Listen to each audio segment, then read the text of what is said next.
The League of Women Voters would like to welcome our speakers, and we will start off with his honor, Violence-02. He serves as a local judge in Mesquite Municipal Court and Mesquite Justice Court. He also serves as juvenile hearing master, which I want to ask you about, because I don't understand that. Prior to taking the bench, Judge Toon worked as deputy city attorney at Mesquite, where he was primarily responsible for prosecuting criminal offenses in municipal court. Before working for the city of Mesquite, he worked for a law firm in Las Vegas. Ryan and his wife, Kenna, have lived in Mesquite since 2008 and enjoy raising their 5 children, which are 4 boys and 1 girl, in this community. All right, and then the next speaker we have will be Mr. Robert D. Sweeten, and he is currently employed at the Mesquite City Deputy City Attorney. He prosecuted most of the domestic violence cases that occur in Mesquite. Before coming to town, he worked as a prosecutor at both the Clark County District Attorney's Office in Las Vegas and the U.S. Attorney's Office in Sacramento, California. He attended law school at the University of the Pacific, George School of Law, and received his bachelor's degree from BYU. And then we have McQuaid Chesley, sorry, currently positioned in the Mesquite Police Department. I was worried about his first name and I messed up his last name. He's in the police department and he's a detective sergeant. He is also currently serving as the Department Public Information Officer. He has been with the Mesquite Police Department since 2007 and has been in law enforcement for 10 years, 3 years with the St. George, Utah Police Department. And then our lady that is sitting with the 3 gentlemen is Marcia Jensen, and she has been with Safe Nest now going on 13 years. She was formerly a police officer in Salt Lake City for 20 years. She moved to Mesquite in 1997. And I'm going to say that you don't see her often and you don't know about her much because this is an unknown subject in this town for some reason. So this is why our speakers are going to come and tell us today what's really going on in Mesquite. So thank you, and we'll let the judge start off first. Thank you. Thank you for the invitation to be here. I'm going to move this microphone. I'm going to stand over here if you'd like me to move your microphone over here. I want to first start off by thanking the League of Women Voters for inviting us to be here, and thank you for taking an active part in our community and for the positive things you're doing. I want to acknowledge my lovely wife who is with us today. If you haven't got a chance to say hello to Ken, I encourage you to do that. I think if you get to know her, you'll fall in love with her just as I fell in love with her. When you start off a presentation, they always teach you to start off with something patriotic, share some amazing facts, or share an amusing anecdote.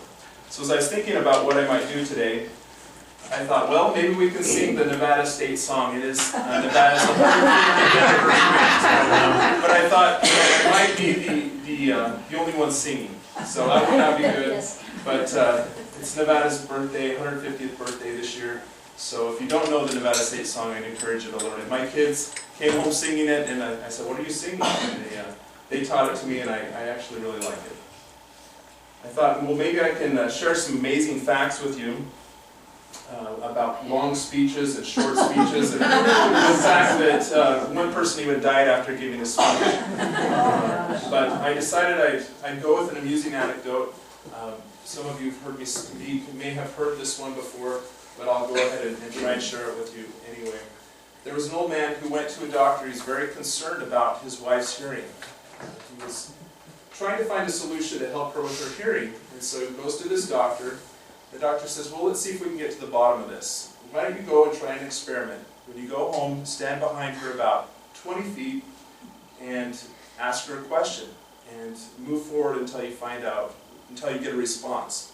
And so the man, excited to find a solution to the problem, goes home and he sees his wife is preparing a meal. He stands behind her about 20 feet and he says, honey, what's for dinner?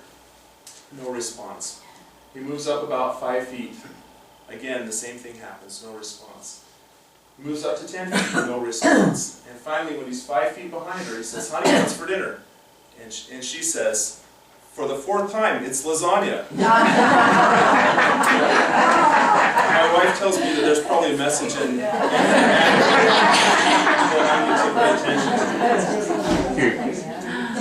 to. a photo of our court staff, and I wanted to point out our court clerks that are there with me that are making sure the business of the court gets done. And I couldn't get along without them and wanted to recognize them. I've been asked today to talk about domestic violence from a court perspective, and we'll also be hearing from some other great guest speakers that will talk about domestic violence from their perspective. I wanted to mention that, or ask for your understanding ahead of time, there might be issues or questions that come up where I need to refer to some of the other speakers. There's a requirement that I stay fair and impartial in handling court matters, so I want to make sure I'm doing that to avoid any question in that area. But I'm going to touch briefly on what the courts here in Mesquite are doing. I wanted to talk to you about protective orders in case some of you might not be familiar with what a protective order is. And then I'll also touch on some of the things that I've been taught as I've attended training regarding regarding domestic violence at the judicial training that I've attended this past year. Let me briefly touch on the work that the courts are doing here in Mesquite. We've got a justice court, a municipal court, and we also handle juvenile court matters here in Mesquite. In justice court, we handle criminal cases. Our court gets requests for arrest or search warrants, which are reviewed by, which I get the opportunity to review. We also handle the beginning stages of felony and gross misdemeanor cases. These are the more serious cases that are filed in our courts. We also occasionally handle misdemeanor cases. However, most of the misdemeanor cases or the lower level criminal cases, those are filed in our municipal court. In addition to criminal cases, our justice court handles protective orders, which I'm going to talk about a little bit more in a few minutes. We also handle civil cases. These are small claims disputes. These are typically disputes between individuals that are under $7,500 or disputes involving businesses under $7,500. We also handle civil cases. These are disputes under $10,000.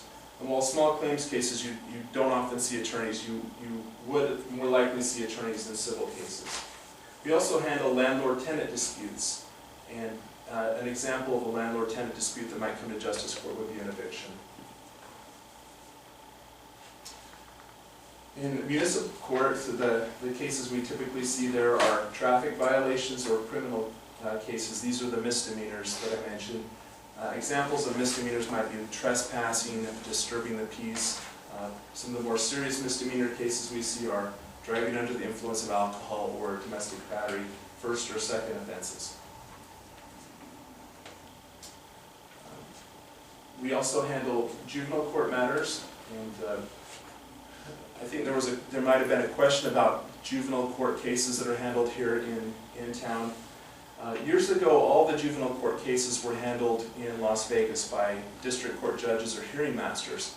However, a number of years ago, we were able to, the former judge who was here, Judge Dodd, was appointed as a hearing master and was able to handle some of the juvenile cases here in town, which proved to be a benefit because it reduced on the travel time and we were able to handle some of the things locally.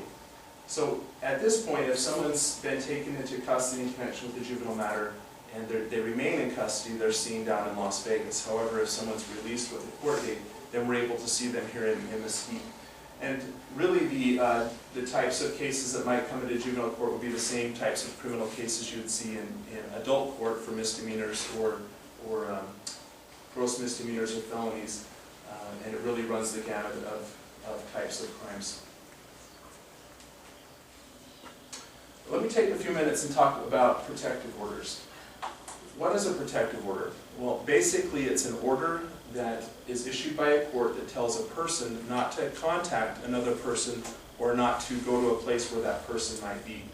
And that's a very basic definition, but I think that pretty well covers it. There are various types of protective orders that can be sought. A protective order can be sought in a domestic violence situation, if there's harassment, stalking, or aggravated stalking.